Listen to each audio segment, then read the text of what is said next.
نحمدہ ونسلم ونصلی علی رسولہ الکریم الحمدللہ نحمدہ ونستعینہ ونستغفرہ ونؤمن بہ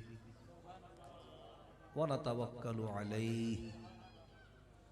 ونعوذ باللہ من شرور انفسنا ومن سیئات اعمالنا من یهدہ اللہ فلا مضل له ومن یضللہ فلا ہادی له ونشہد ان لا الہ الا اللہ وحدہ لا شریک لہ ونشہد ان سیدنا ومولانا وملجانا ومأوانا وغوثنا وغیاثنا ومغیثنا وعوننا وعیاننا ومعیننا ووکیلنا وشفیعنا وطبیبنا وطبیب قلوبنا ونورنا ونور عرشنا وزینتنا وزینت فرشنا وقاسمنا وقاسم رزقنا سیدنا ومولانا محمدا عبدہ ورسولہ ارسلہ بالحق بشیرا ونذیرا صلی اللہ تعالی علیہ وسلم علی العالمین جمیعا اما بعد فاعوذ باللہ من الشیطان الرجیم بسم اللہ الرحمن الرحیم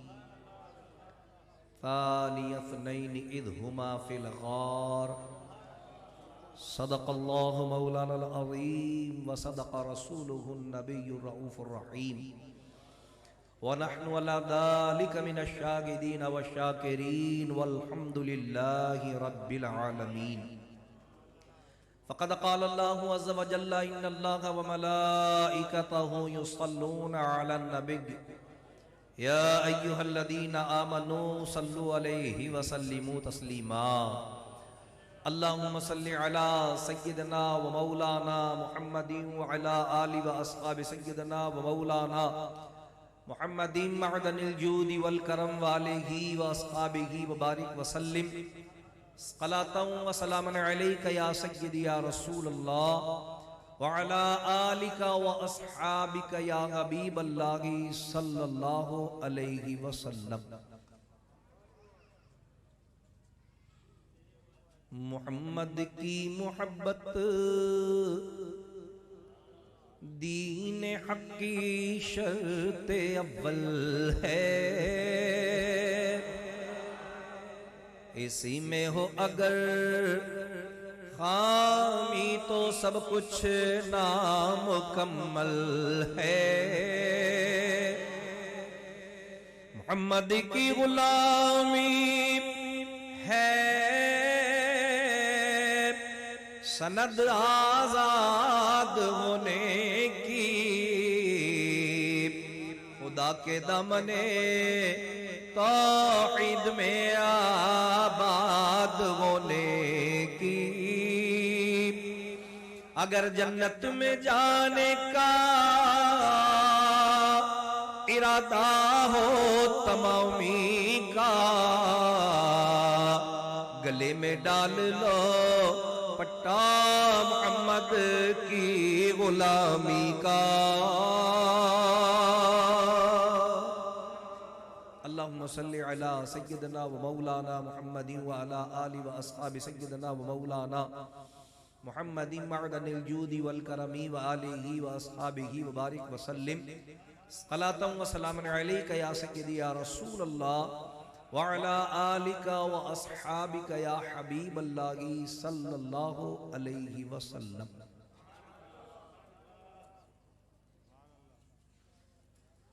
حمد و صلاة کے بعد اس مالک بحر و بر خالق شمس و قمر رازق ہر کش کو تر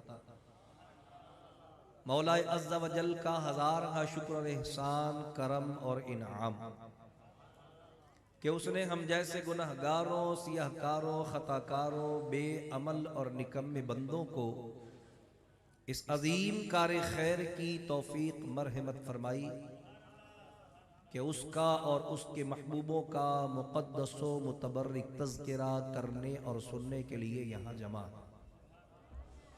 ہزاروں درود اس نبی مکرم فخر دو عالم نور مجسم صلی اللہ تعالی علیہ وسلم کی ذات مقدسہ پر کہ جن کو ان کے رب نے ورفعنا لک ذکرک کا تاج عطا فرمایا، جن کے گلے اول ما خلق اللہ نوری کی مالا پہنائی، جنہیں لولا کلمہ خلقت الافلاق کے منصب پر فائز فرمایا، جن پر ان کے رب نے ان اللہ و ملائکتہ یصلون علی النبی کے تحفے رسال فرمائے، جن کی امت کو یا ایہا الذین آمنوا صلو علیہ وسلموا تسلیما کا حکم عطا فرمایا، جن کی محبت ہمارے ایمان کی جان، جن کی غلامی ہمارے سروں کا تاج، اور جن کی اطاعت دنیا اور آخرت میں کامیابی اور کامرانی کا باعث ہے۔ ہزاروں سلام ان کے ازواجین مطہرات، اہل بیت اطہار، صحابہ کرام، خلفائے راشدین رضوان اللہ تعالی علیہم اجمعین پر۔ حصول برکت کے لیے قرآن کریم سے آیت مقدسہ کا ایک حصہ تلاوت کرنے کی سعادت حاصل کی گئی۔ اس سے پہلے کہ تلاوت کردہ آیہ قرآنیہ کے تحت کچھ گفتگو عرض کی جائے، اللہ تعالیٰ سے دعا ہے کہ وہ اپنے پیارے حبیب لبیب نبی کریم رؤوف الرحیم علیہ افضل الصلاۃ و تسلیم کے صدقہ طفیل مجھ گناہگار کو حق کہنے کی توفیق عطا فرمائے۔ اللہ تبارک و تعالی ہم تمام اہل ایمان کو حق سن کر حق کو قبول کرنے اور اس پر عمل کرنے کی توفیق عطا فرمائے۔ میں دل کی گہرائیوں سے مبارکباد پیش کرتا ہوں جماعت اہل سنت کے تمامی ذمہ داران و عہدیداران کو اور سلسلہ عالیہ، قادریہ، غوثیہ، امیریہ، شیرازیہ کے تمامی اہل محبت کو، جنہوں نے عقیدت کے ساتھ، احترام کے ساتھ، محبت کے ساتھ اور ادب کے ساتھ اللہ کے پیارے محبوب صلی اللہ علیہ وسلم کے محبوب اکبر حضرت سیدنا صدیق اکبر رضی اللہ تعالی عنہ کی بارگاہ میں ہدایہ عقیدت، ایصال ثواب اور سلام تقدیق پیش کرنے کے لیے آج کی عظیم الشان محفل مبارکہ منعقد کی، اور دعا کرتا ہوں اللہ تبارک و تعالی جن جن احباب نے جس طرح اس محفل کے اہتمام میں، انعقاد میں، دام درہم سخن قدم حصہ لیا، اللہ تبارک و تعالی سب کو دارین کی سعادت عطا فرمائے۔ میرے برادر مکرم، فاضل جلیل، عالم نبیل، پیر طریقت، رہبر شریعت، سرمایہ اہل سنت، فخر جماعت اہل سنت، حضرت علامہ پیر سید عبد القادر شاہ صاحب شیرازی دامت برکاتہ العالیہ نے مجھے حکم فرمایا کہ میں یہاں حاضر ہو کر منقبت سیدنا صدیق اکبر رضی اللہ تعالی عنہ کے حوالے سے کچھ گزارشات عرض کروں، تو یقیناً یہ مجھ فقیر کے لیے عظیم سعادت ہے۔ اللہ تبارک و تعالی حضرت کے علم میں، عمر میں، عمل میں، اہل و عیال میں، مان و منال میں دن دوگنی رات چوگنی ترقیاں فرمائے، برکت عطا فرمائے، حاسدوں کے حسد سے، شریروں کے شر سے، مفسدوں کے فساد سے، بد نظروں کی بد نظری سے، ہر قسم کی زمینی آسمانی آفات و بلیات سے، نقصان سے، خسران سے اللہ تبارک تعالیٰ محفوظ و مامون فرمائے۔ آپ سب کے علم میں ہے کہ آج کی اس محفل مقدسہ میں خصوصی خطاب انشاءاللہ العزیز جماعت اہل سنت صوبہ سندھ کے نائب امیر، افتخار اہل سنت، حضرت علامہ سید شاہ تراب اللہ قادری رحمت اللہ تعالی علیہ کے بتیجے محترم جناب حضرت علامہ سید شاہ مظہر الحق صاحب قادری دامت برکاتہم العالیہ انشاءاللہ تفصیلی اور خصوصی خطاب ارشاد فرمائیں گے. تو میں مختصر وقت کے لیے حاضر خدمت آیا ہوں اور خواہش ہے کہ کوئی نئی بات، کوئی نیا عنوان مختصر وقت میں آپ حضرات کی خدمت میں منقبت سیدنا صدیق اکبر رضی اللہ تعالی عنہ کے حوالے سے عرض کر سکوں. دعا کریں اللہ تبارک تعالیٰ مجھ فقیر کو علم و عمل اور یقین کی نعمت سے مالا مال فرمائے. قرآن کریم سے جو آیت مقدسہ میں نے تلاوت کی 20 مرتبہ آپ نے علماء سے سنی اور اکثر حضرت صدیق اکبر رضی اللہ تعالی عنہ کے فضائل و مناقب کے بیان کی تمہید کے لیے علماء کرام اس آیت مبارکہ کا انتخاب کرتے ہیں. رب کائنات نے اس آیت مقدسہ کے اس حصے میں حضرت ابوبکر صدیق رضی اللہ تعالی عنہ کی بڑی منفرد اور انوکھی منقبت ارشاد فرمائی ہے. اور یہ بات تو وضاحت کی اپنے اندر کوئی ضرورت ہی نہیں رکھتی کہ ساری مخلوق کا اپنی ساری صلاحیتوں کے ساتھ حضرت ابوبکر صدیق رضی اللہ عنہ کے فضائل و مناقب میں کچھ کہنا اور خالق کائنات کا اپنے مقدس کلام میں ان کے لیے ایک جملہ ارشاد فرما دینا باہم کوئی موازنہ نہیں رکھتا. کیونکہ جو فرق مخلوق اور خالق میں ہے وہی فرق مخلوق کی بات اور خالق کے کلام میں بھی ہے. تو مخلوق ساری مل کر جو کچھ بھی کہتی رہے، ہر منقبت کے وہ حقدار ہیں سیدنا صدیق اکبر رضی اللہ عنہ، لیکن وہ رب ہو کر جب ان کی منقبت فرمائے تو پھر سبحان اللہ صدیق اکبر کی شان بھی شان اکبر و اعظم بن جاتی ہے. اللہ تبارک و تعالی نے قرآن کریم کی اس آیت مبارکہ میں ہجرت کا وہ واقعہ بیان فرمایا ہے جب حضور علیہ السلام نے حضرت ابوبکر صدیق رضی اللہ تعالی عنہ کو اپنے ساتھ لیا اور مکہ مکرمہ سے اللہ کے حکم کے مطابق ہجرت فرمائی. اللہ تبارک و تعالی نے اس سفر ہجرت میں سرکار علیہ السلام کے اس قیام کا جو آپ نے غار ثور میں فرمایا اس کا تذکرہ آیت مبارکہ کے اس حصے میں فرمایا. ارشاد باری تعالیٰ ہوا ثانیہ اثنین اذ ہما فی الغار، دو میں کا دوسرا جب وہ غار میں تھے. دو میں کا دوسرا جب وہ غار میں تھے. بس اتنا حصہ میں نے آپ کے سامنے قرآن کریم کی آیت کا پڑھا اور اس کے بعد اللہ نے حضور علیہ السلام کے اس فرمان کا ذکر کیا جو آپ نے حضرت ابوبکر صدیق رضی اللہ عنہ سے مخاطب ہو کے فرمایا. اللہ فرماتا اذ یقول لصاحبہ، جب انہوں نے فرمایا اپنے صحابی سے. اور علماء اس آیت مبارکہ سے یہ مضمون بیان کرتے ہیں کہ سیدنا صدیق اکبر رضی اللہ تعالی عنہ کی صحابیت، اس کی عظمت، اس کی شان، اس کی رفعت جماعت صحابہ میں بھی ایسی انفرادیت کی حامل ہے. آپ کی صحابیت کا رتبہ اور درجہ اتنا عظیم اور بلند ہے کہ مخلوق نے اور لوگوں نے، حتیٰ کہ خود حضور نے بھی نہیں بلکہ قرآن کی اس آیت میں اللہ نے حضرت ابوبکر کو حضور کا صحابی فرمایا ہے. اذ یقول لصاحبہ، جب کہا ہمارے محبوب نے اپنے صحابی سے. تو یہ حضرت ابوبکر صدیق رضی اللہ عنہ کی صحابیت پر ایسی مہر تصدیق ہے کہ حضرت ابوبکر صدیق رضی اللہ تعالیٰ عنہ سے بغض رکھنے والا اور آپ کی شان و عظمت کا انکار کرنے والا کچھ بھی کر جائے، لیکن اگر وہ سیدنا صدیق اکبر رضی اللہ عنہ کی صحابیت پر بات کرے گا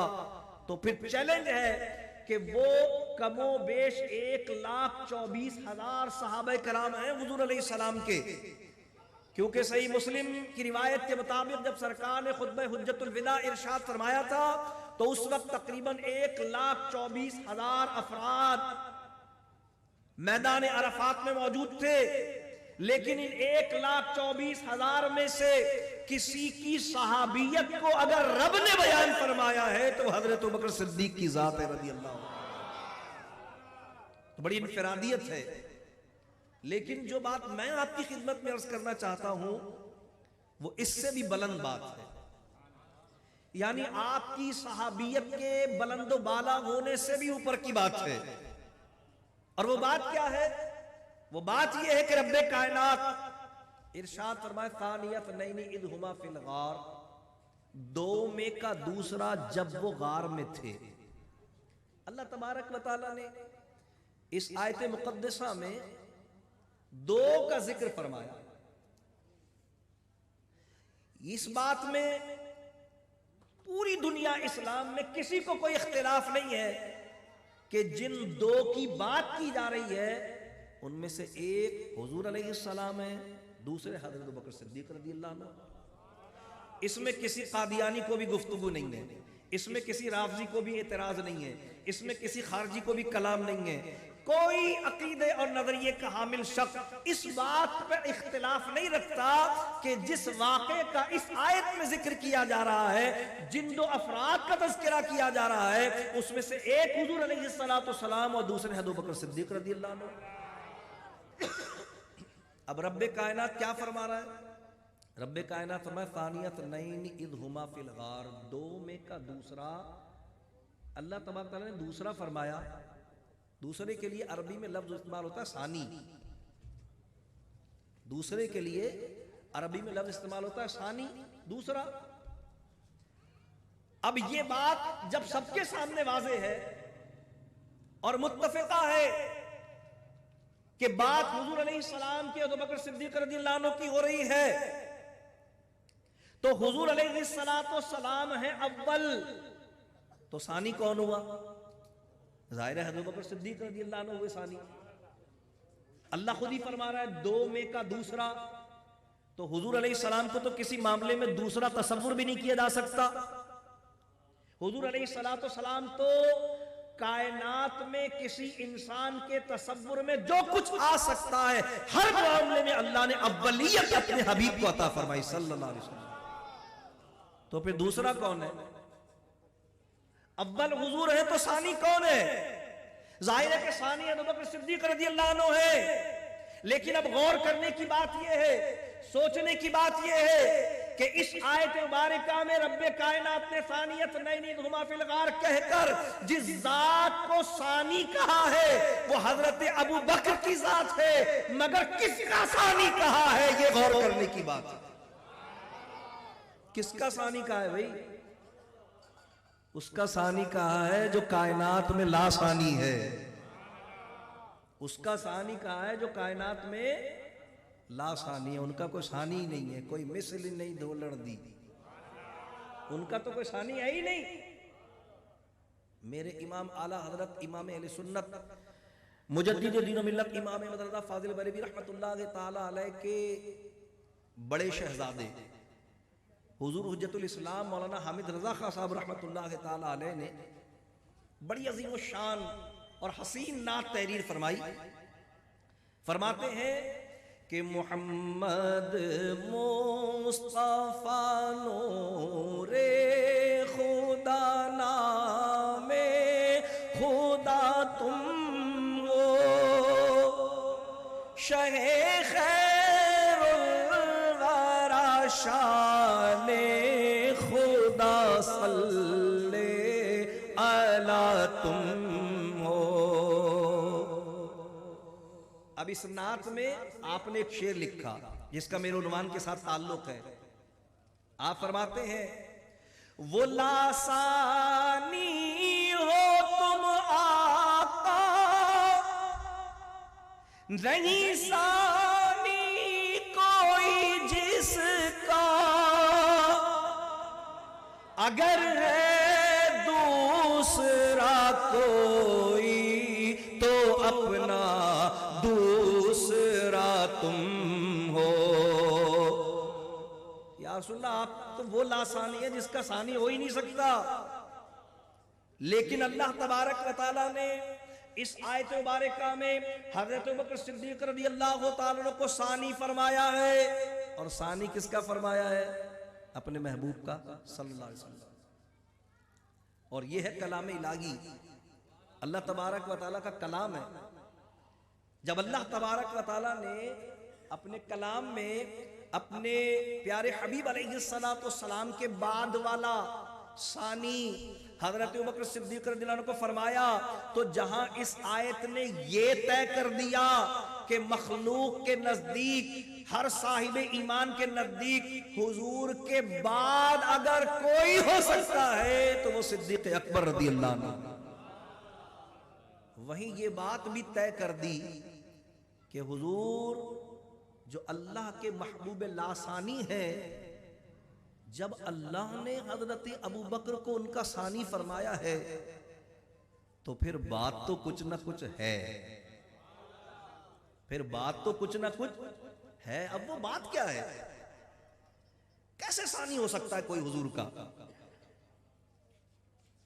مماثلت کیسے ہو سکتی ہے؟ میں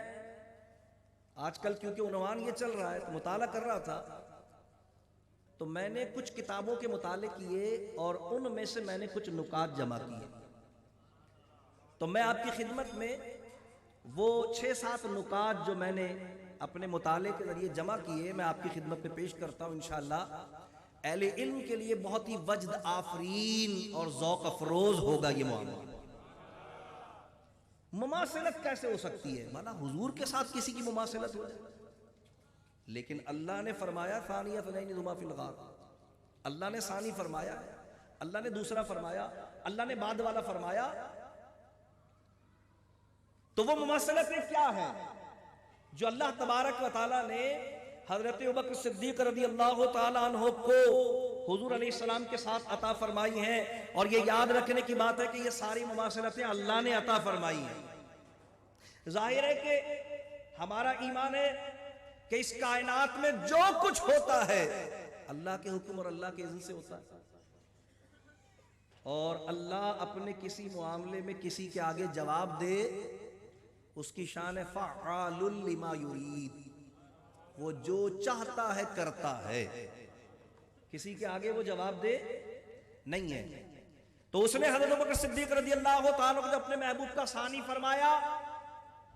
دوسرا فرمایا، بعد والا فرمایا، تو اس نے پھر مماثلتیں بھی عطا فرمائی، اور یہ مماثلتیں اتفاقی نہیں ہیں، اہتمامی ہیں۔ یہ مماثلتیں اتفاق سے نہیں ہیں، اہتمام سے ہیں، جو اللہ تبارک و تعالیٰ کی طرف سے ہے۔ اب وہی مماثلتیں کیا ہیں؟ دیکھیے، پہلی مماثلت،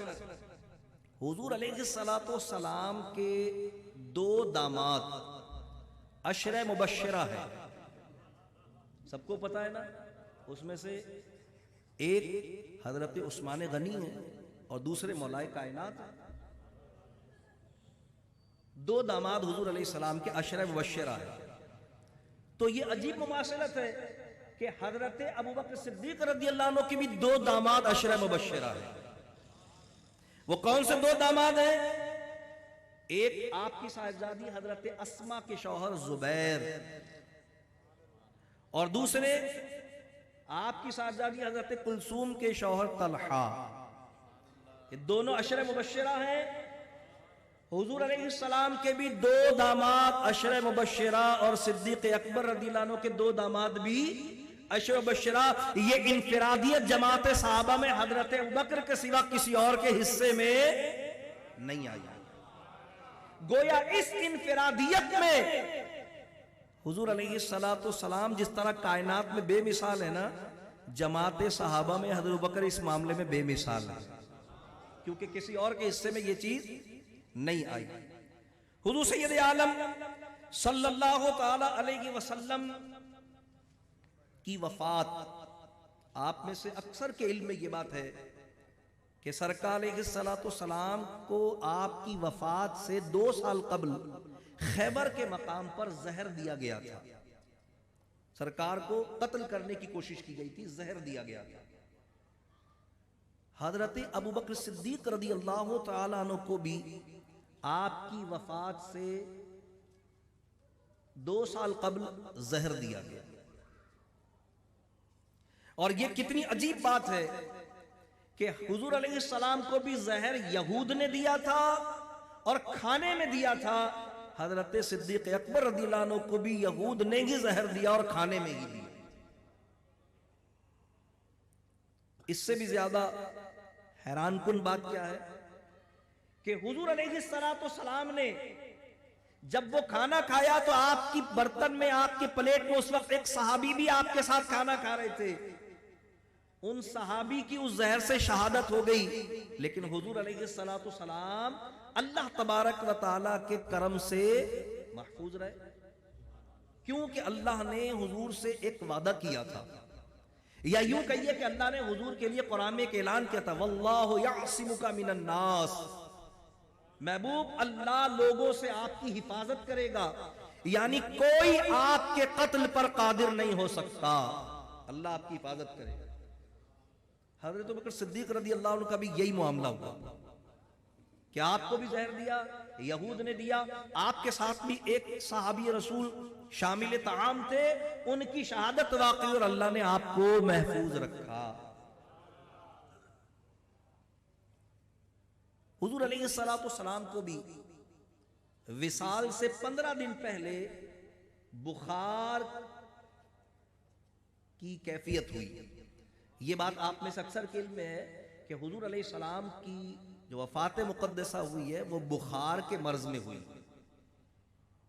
اسی لیے صوفیاء کرام کے یہاں بخار ہونا، سر میں درد ہونا، نزلہ ہونا، یہ 3 ایسی بیماریاں ہیں۔ اعلیٰ حضرت ملفوظات شریف میں لکھا ہے کہ اگر فقیر کو کبھی ہوتی ہے تو ساری رات شکر کے نوافل ادا کرتا رہتا ہے، کیونکہ بعض سنتیں ہوتی ہیں اختیاری اور بعض ہوتی ہیں غیر اختیاری۔ آدمی مرض خود سے لا نہیں سکتا، لیکن یہ مرض ہونا حضور کی سنت ہے۔ جب یہ سنت ملے تو سمجھو اللہ نے کرم کیا ہے جو اپنے محبوب کی سنت عطا فرمائی۔ حضور علیہ السلام بخار کی کیفیت میں آپ نے وصال فرمایا۔ حضرت ابوبکر صدیق رضی اللہ تعالی عنہ نے بھی جو وفات فرمائی وہ بخار ہی کی کیفیت میں مبتلا رہتے ہوئے فرمائی۔ حضور علیہ السلام نے اپنی حیات ظاہری میں جو سب سے آخری کام کیا، یہ ساری مماثلتیں ہیں جو اتفاقاً نہیں ہیں، اہتماماً اللہ تبارک تعالیٰ کی طرف سے۔ حضور علیہ السلام نے اپنی حیات ظاہری کا سب سے آخری کام جو کیا ہے، حضور نے کی ہے مسواک۔ سب سے آخری عمل جو حضور کا تھا وہ تھا مسواک کرنا۔ حضرت ابوبکر صدیق رضی اللہ تعالیٰ نے بھی اپنی حیات ظاہری کا آخری عمل مسواک ہی کیا۔ لیکن اس سے بھی زیادہ جو حیران کن بات ہے وہ کیا ہے؟ وہ یہ ہے کہ حضور علیہ السلام نے جو مسواک اپنی حیات ظاہری کے آخری لمحات میں کی، وہ مسواک آپ کو حضرت عائشہ نے اپنے منہ میں چبا کر دی تھی۔ حضرت ابوبکر نے بھی اپنی حیات ظاہری میں جو آخری بار مسواک کی وہ حضرت عائشہ نے بھی اپنے منہ میں چبا کر آپ کو دی تھی۔ جب حضور علیہ السلام کا وصال ہوا نا تو سرکار کا سر اقدس بھی ام المومنین حضرت عائشہ کی گود میں تھا رضی اللہ تعالیٰ عنہ۔ اور جب سیدنا صدیق اکبر رضی اللہ عنہ کا وصال مبارک ہوا تو آپ کا سر اقدس بھی حضرت ام المومنین عائشہ صدیقہ رضی اللہ تعالیٰ عنہ کے گود میں تھا۔ حضور علیہ السلام کا وصال مبارکہ بھی پیر کے دن ہوا ہے۔ حضرت ابوبکر صدیق رضی اللہ عنہ کا وصال مبارکہ بھی پیر کے دن ہوا ہے۔ حضور سید عالم صلی اللہ علیہ وسلم کی حیات ظاہری عمر مبارک 63 برس، وصال کے وقت حضرت ابوبکر صدیق رضی اللہ عنہ کی بھی حیات ظاہری عمر 63 برس، وصال کے وقت حضور سید عالم صلی اللہ تعالی علیہ وسلم کو بھی وصال کے بعد غسل مولائے کائنات علی مرتضی کرم اللہ تعالی وجہ الکریم نے دیا، اور حضرت ابوبکر صدیق رضی اللہ عنہ کو بھی وصال کے بعد غسل مولائے کائنات حضرت علی کرم اللہ تعالی وجہ الکریم نے دیا۔ کیسی شان ہے سیدنا صدیق اکبر رضی اللہ عنہ کی، اللہ فرما رہا ثانیت نہیں، تو مماثلتیں بھی اللہ نے عطا فرمائی۔ حضور علیہ السلام کی قبر مبارکہ بھی ام المومنین حضرت عائشہ صدیقہ رضی اللہ تعالی عنہا کے حجرہ مبارکہ میں ہے، اور یہ بات تو مسلمانوں کا بچہ بچہ جانتا ہے کہ سیدنا صدیق اکبر رضی اللہ عنہ سرکار علیہ السلام کے بائیں پہلو میں، بالکل سرکار کی قبر انور سے متصل بائیں پہلو میں، اسی حجرہ ام المومنین میں تشریف فرمایا جہاں سرکار تشریف فرمایا۔ سبحان اللہ، نعرہ تکبیر، نعرہ رسالہ، نعرہ خلافہ، نعرہ حیدر، نعرہ غوثیہ، مصطفیٰ کا ہم سفر، مصطفیٰ کا ہم سفر، گلی گلی نگر نگر، گلی گلی نگر نگر، لٹایا جس نے اپنا گھر، نعرہ رسالہ۔ یہ تو 11 مماثلتیں تھیں جو 11ویں شریف کی نسبت سے میں نے آپ کی خدمت میں بیان کی کہ رب کائنات نے حضرت ابوبکر صدیق رضی اللہ تعالیٰ عنہ کو صرف سرکار علیہ السلام کا ثانی، آپ کا بعد والا، آپ کا دوسرا کہا ہی نہیں ہے، بلکہ اللہ تبارک تعالیٰ نے آپ کو مماثلتیں بھی عطا فرمائی، اور یہ تو وہ ہیں جو مجھے مطالعے کے دوران مل گئیں اور میں نے نوٹ کر لی۔ یقیناً اس کے سوا بہت ساری ہوں گی جو اہل علم کے علم میں ہوں گی اور کتب احادیث میں موجود ہوں گی۔ اب جو اختتامی بات میں آپ کی خدمت میں عرض کرنے لگا ہوں وہ یقیناً ہماری روح اور قلب کے لیے بڑے اطمینان کا باعث ہوگی، کیونکہ بات ہے منقبت سیدنا صدیق اکبر رضی اللہ عنہ کی، اور یہ بات سب جانتے ہیں کہ کائنات میں جس شے کو، جس شخص کو، جس فرد کو، جس جگہ کو، جس وقت کو کوئی فضیلت ہے، اس کی واحد وجہ اور سبب خود حضور علیہ السلام کی ذات ہے، کیونکہ سرکار اس کائنات میں اللہ کے وہ محبوب اکبر ہیں کہ کائنات کی کسی شے سے حضور کو کوئی فضیلت نہیں ہے، کائنات کی کسی شے سے، کسی فرد سے، کسی مقام سے، کسی وقت سے حضور کو کوئی فضیلت نہیں ہے، بلکہ کائنات میں جس فرد کو، جس جگہ کو، جس مقام کو، جس وقت کو کوئی فضیلت ہے تو وہ میرے آقا صلی اللہ علیہ وسلم کی وجہ سے، کیونکہ باعث فضیلت حضور کی ذات ہے صلی اللہ علیہ وسلم۔ اب دیکھیے اللہ تبارک و تعالیٰ نے آخری بات، اللہ تبارک و تعالیٰ نے حضرت ابوبکر کو حضور کا ثانی فرمایا، بعد والا، دوسرا، ثانیت نین اذ ہما فی الغار۔ اب دیکھیے ایک آخری بات میں آپ کی خدمت میں عرض کر کے اپنی گفتگو کو اختتام کرتا ہوں۔ انشاءاللہ تفصیلی بیان سیرت سیدنا صدیق اکبر رضی اللہ عنہ کے حوالے سے آپ مظہر شاہ صاحب قبلہ دامت برکاتہ العالیہ کا سماعت فرمائیں گے۔ اللہ تبارک و تعالیٰ نے جب انسانوں کو پیدا کیا نا تو ایک قانون بیان فرمایا، اور وہ قانون حضور علیہ السلام نے اپنی حدیث کے ذریعے بھی بیان فرمایا، اور اللہ تبارک و تعالیٰ نے اس قانون کی تصدیق قرآن کریم کی آیات کے ذریعے بھی فرمائی۔ وہ قانون کیا ہے؟ وہ قانون یہ ہے کہ کل شیء یرجع الی اصلہ، کہ کائنات کی ہر شے اپنی اصل کی طرف لوٹتی ہے۔ حضور علیہ السلام کا معراج پہ تشریف لے جانا اس حدیث کی وضاحت میں اہل سنت کے عقیدے کی تصدیق ہے کہ سرکار کا وطن اصلی عالم نور ہے. سرکار کا وطن اصلی عالم نور ہے. رب نے فرمایا ہے کلو شیء، رب نے اپنے حبیب کے ذریعے ہمیں یہ قانون عطا کیا کہ کلو شیء یرجع الی اصلہ، ہر شے اپنی اصل کی طرف لوٹتی ہے. لازم تھا کہ سرکار علیہ السلام اپنی حیات ظاہری میں کم از کم ایک بار عرش پر ضرور تشریف لے جائیں تاکہ ساری مخلوق کو پتہ چل جائے کہ میرے حبیب کی اصل کیا ہے صلی اللہ علیہ وسلم. اب یہ معاملہ تو سب کا ہی ہے، ہر ایک کو اپنی اصل کی طرف لوٹنا ہے. اسی لیے علماء فرماتے ہیں کہ جس انسان کی زمین کی مٹی کی جس جگہ سے تخلیق ہوئی ہے نا وہ وہیں دفن کیا جائے گا. پہنچی وہیں پہ خاک جہاں کا خمیر تھا،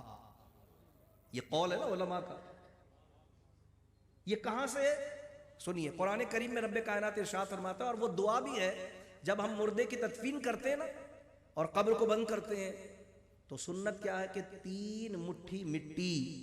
ہر صاحب ایمان قبر پر ڈالے. سنت ہے، حضور علیہ السلام ایسا کرتے تھے، صحابہ کرام نے اس عمل کو دہرایا. جب یہ 3 مٹھی مٹی ہم ڈالتے ہیں تو ہر ایک مٹھی پر قرآن کی ایک آیت پڑھتے ہیں، دعا بھی ہے. وہ اللہ فرماتا ہے منہا خلقناکم، ہم نے تمہیں اسی سے پیدا کیا، یعنی اسی مٹی سے پیدا کیا. اب یہ آیت ہم پڑھ رہے ہیں اور اس مردے پر مٹی ڈال رہے ہیں، گویا رب کا کلام بتا رہا ہے کہ اس مردے کی تخلیق اللہ نے اسی مٹی سے فرمائی تھی. کیوں؟ اس لیے کہ اگلی آیت پھر وضاحت کر رہی ہے وَفِيهَا نُعِيدُكُمْ، اور ہم اسی کی طرف تمہیں پھیریں گے یا پھیر رہے ہیں. مضارع کا صیغہ ہے، پھیریں گے یا پھیر رہے ہیں. تو اس کا مطلب کیا ہوا کہ جو مردہ جس قبر میں دفن کیا جا رہا ہے رب کائنات نے اسی مٹی سے تخلیق فرمایا، جبھی تو اس کی طرف لوٹایا جا رہا ہے. اور پھر اختتامی بات جو تیسری مٹی پر ہم کہتے ہیں، قرآن کہتا ہے وَمِنْهَا نُخْرِجُكُمْ تَارَةً أُخْرَى، اور پھر قیامت کے دن ہم اسی مٹی سے تمہیں دوبارہ اٹھائیں گے بھی. قیامت کے دن اسی مٹی سے تمہیں دوبارہ اٹھائیں گے بھی. قرآن کی آیات کی یہ ترتیب اور ہر مومن مردے کو دی جانے والی مٹی کو دیتے وقت اس کے پڑے جانے کا اہتمام اس بات کی ترجمانی کرتا ہے کہ اللہ تبارک و تعالیٰ نے جس انسان کو کائنات کی جس مٹی سے تخلیق فرمایا ہے اللہ تعالیٰ اسے وہیں پر تدفین بھی عطا فرماتا ہے. اب بات چل رہی ہے حضرت ابوبکر کے حضور کا ثانی بعد والا ہونے کی، حضور کا ثانی اور بعد والا ہونے کی. حضور علیہ السلام اس حجرہ مبارکہ میں پہلے تشریف فرما ہوئے، روضہ انور میں پہلے تشریف فرما ہوئے، قبر انور میں پہلے تشریف فرما ہوئے. پھر بعد والا کون ہے؟ حضرت ابوبکر صدیق ہے. پھر بعد والا کون ہے؟ اس حجرے میں آنے کے اعتبار سے ثانی کون ہے؟ اس مصلی پر کھڑے ہونے کے اعتبار سے ثانی کون ہے؟ جس طرح مسجد نبوی کے مصلی پر کھڑے ہونے کے اعتبار سے حضور کے بعد والے حضور کے ثانی حضرت ابوبکر صدیق ہے، اسی طرح حجرہ ام المومنین میں تشریف فرما ہونے والے بھی حضور کے ثانی اور حضور کے بعد والے صدیق اکبر ہی رضی اللہ تعالیٰ. لیکن جو بات ایمان افروز ہے،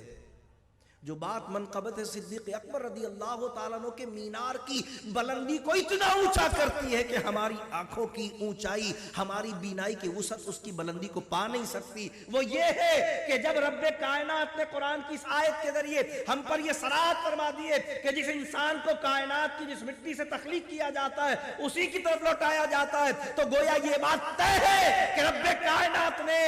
اس وقت میں جب اپنے حبیب کی تخلیق فرمائی تو کائنات کے جس خوش نصیب ذرے کو، مٹی کے جس خوش نصیب حصے کو اپنے محبوب کی تخلیق کے لیے منتخب فرمایا، اسی وقت صدیق اکبر کو سرکار کا ثانی بنانے کے لیے اسی مٹی کا انتخاب فرمایا.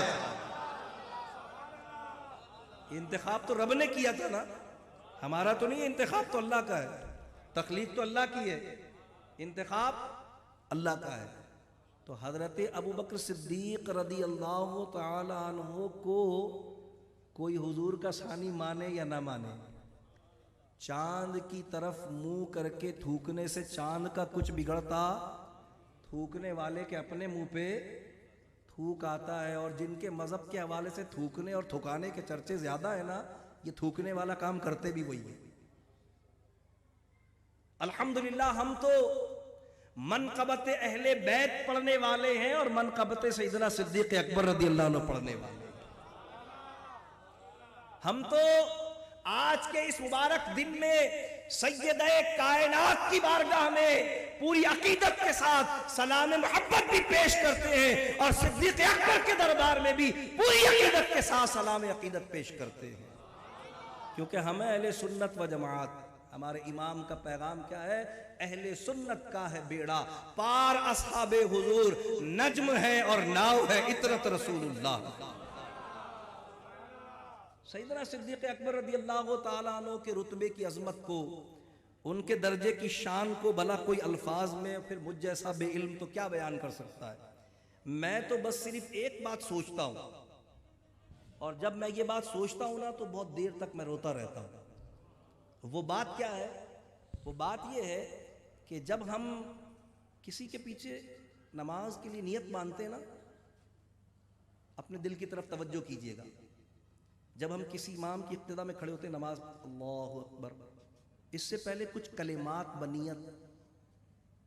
اقتداء ہم کہتے ہیں، بنیت اقتداء ہم کچھ کلمات کہتے ہیں، یعنی ہماری اقتداء کے لیے ان کلمات کا دل میں کم از کم دہرانا، منہ سے نہ بھی اگر کہے تو دل میں کم از کم موجود ہونا اس ارادے کا ضروری ہوتا ہے۔ وہ کیا ہوتا ہے؟ ہوتا ہے پیچھے اس امام کے، یہ ہوتا ہے نا، اگر ہم جماعت میں شامل ہو رہے ہیں تو ہمارا اگر منہ سے نہ بھی کہیں تو دل میں یہ ارادہ اور نیت ہونا لازم ہے کہ پیچھے، کیونکہ اگر ہم نے اقتداء کی نیت نہیں کی تو پھر ہماری اپنی نماز تو شروع ہو جائے گی لیکن اقتداء نہیں ہوگی، کیونکہ ہم نے نیت ہی نہیں کی، اور انما الاعمال بالنیات، اعمال کا تو دار و مدار ہی نیت پر ہوتا ہے۔ بس میں یہ سوچتا ہوں کہ صدیق اکبر رضی اللہ تعالی عنہ کی شان اور عظمت کو جاننے کے لیے بس اتنا ہی کافی ہے کہ جب بخاری اور مسلم کی حدیث کے مطابق حضور سید عالم صلی اللہ علیہ وسلم نے حضرت ابو بکر صدیق رضی اللہ تعالی عنہ کی امامت میں قائم شدہ جماعت کے پیچھے تشریف فرمائی کے سبب نیت اقتداء فرما لی، سرکار کھڑے ہو گئے اور آپ نے نماز کا آغاز کر دیا، اور صحابہ نے اپنے ہاتھوں کو بجا کر صدیق اکبر کو متوجہ کیا کہ سرکار تشریف لا چکے ہیں۔ بخاری اور مسلم اور صحاح کی تمام کتابوں میں حدیث موجود ہے۔ بس میں تصور کرتا ہوں آنکھ بند کر کے کہ کیسا عجیب وہ لمحہ ہوگا، اور ان کلمات کے ذریعے سیدنا صدیق اکبر کی شان و عظمت کی تشریح و تفسیر کے بیان پر کبھی کوئی قادر ہی نہیں ہو سکتا کہ جب سرکار نے جو امام الانبیاء ہے زبان نبوت سے یہ فرمایا یا قلب مطہرہ میں نیت کی کہ اس امام کی اقتداء کرتا ہوں جسے سرکار نے نماز میں اپنا امام بنا لیا ہو، اس کی شان و عظمت کو الفاظ میں کون بیان کر سکتا ہے؟ نعرہ تکبیر، نعرہ رسالت، نعرہ غوثیہ، انشاءاللہ فیض رضا، انشاءاللہ فیض رضا، علماء اہل سنت، علماء اہل سنت، علماء اہل سنت۔ الحمدللہ ہماری آج کی اس محفل مقدسہ میں، ہمارے آج کی اس محفل کے خطیب خصوصی، سرمایہ اہل سنت، افتخار اہل سنت، حضرت علامہ سید شاہ مظہر الحق صاحب قادری دامت برکاتہم العالیہ اور رونق افروز ہو چکے ہیں۔ میں تو بس اپنی حاضری لگانے کے لیے آپ کی خدمت میں سادات کے حکم کی تکمیل کی خاطر حاضر آ گیا، تو میں سمجھتا ہوں میرا سبق مکمل ہے۔ اللہ تبارک تعالی ہم سب کی اس حاضری کو اپنے کرم سے صدیق اکبر رضی اللہ عنہ کے دربار میں مقبول فرما دے۔ اللہ تبارک تعالیٰ ان کی صداقت کا فیضان ہمیں اپنی عمل زندگی میں نصیب فرمائے۔ اللہ تبارک تعالیٰ سیدنا صدیق اکبر رضی اللہ تعالیٰ عنہ کی شان صداقت کے صدقے ہمیں قول کی صداقت، فعل کی صداقت، عقیدے کی صداقت، عمل کی صداقت، رب کائنات میں ہمیں کردار کی صداقت اور دین و دنیا میں حق و صداقت سے وابستگی کی نعمت رب کائنات ہم سب کو نصیب فرمائے۔ بیاں ہو کس زبان سے مرتبہ صدیق اکبر کا، بیاں ہو کس زبان سے مرتبہ صدیق اکبر کا، ہے یار غار محبوب خدا صدیق اکبر کا، لٹایا گھر کئی بار راہ حق میں اس محبت سے، لٹایا گھر کئی بار راہ حق میں اس محبت سے کہ لٹ لٹ کر حسن گھر بن گیا صدیق اکبر کا۔ وآخر دعوانا ان الحمدللہ رب العالمین۔